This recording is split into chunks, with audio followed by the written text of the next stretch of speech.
Hello and welcome to another episode of Bible Answers in 5 Minutes. I'm your host Brad. And in today's episode, we're not really looking at a new question as so much kind of talking about the previous one. Now in the last video we talked about how God did not offer angels a second chance at redemption because A, Jesus never died for the sins of angels, and B, because angels had the highest level of accountability. They saw God face to face. Thus, when they fell, they had no excuse whatsoever. They had the highest accountability because they had the highest understanding of God.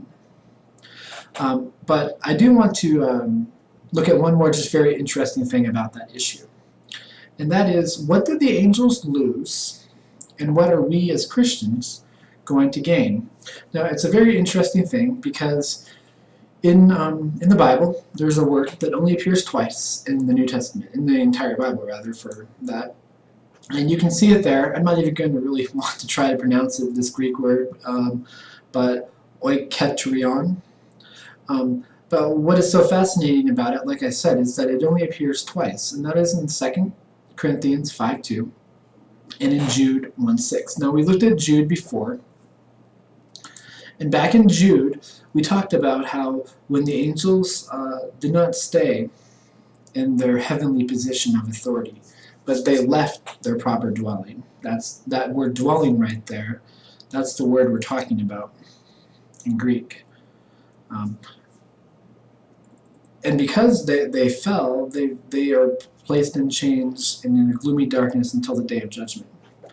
However, Paul, he uses that same word, that same Greek word in 2 Corinthians 5:2, when he's saying that we as humans, we live in this tent and that it's temporary, and this body is prone to age and to sickness and disease and pain and suffering and hurtfulness, and that we inside, we long to live in our house, in our mansion, in our heavenly dwelling.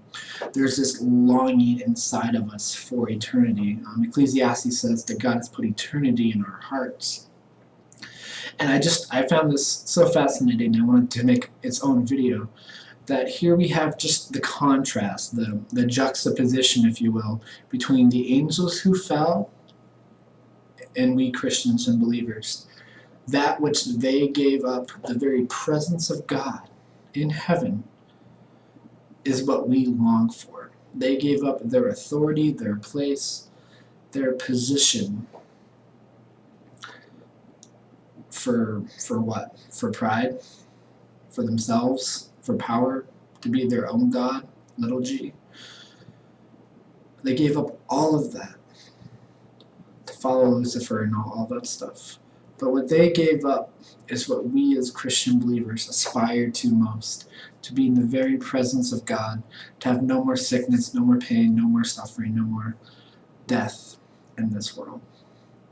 And that heavenly body, I am looking forward to it. Kind of seeing what Jesus was able to do with his resurrection body in the final chapters and in several of the Gospels and in Acts and whatnot. Paul is definitely right in that we are definitely longing and groaning and looking forward to that.